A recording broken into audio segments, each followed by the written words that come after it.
Nicola Sturgeon is in the midst of a damning scandal after the SNP's dumb and regressive education policy faced serious backlash.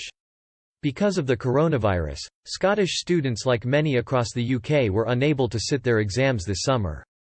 The SNP introduced a measure to moderate grades. The Scottish Qualifications Authority (SQA) downgraded 124,000 recommended awards, nearly a quarter of the total, after using computer models to decide results following the cancellation of all exams during lockdown.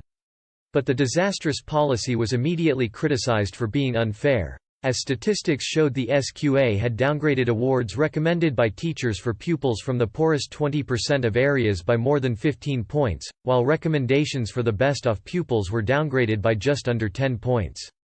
This has sparked outrage in Scotland, with protests taking place in Glasgow and elsewhere.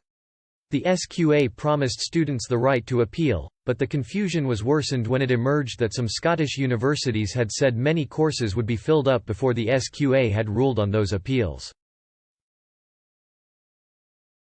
Having defended the policy, Nicola Sturgeon has U-turned in the hope of salvaging the situation. She said, "That burden has not fallen equally across society. Despite our best intentions, I do acknowledge that we did not get this right. I'm not prepared to have this year's cohort of pupils, particularly from deprived communities, thinking that their hard work at school doesn't count or the system is determined to be against them." Dr. Azim Ibrahim wrote a damning column this week hitting out at the First Minister's dumb and regressive policy.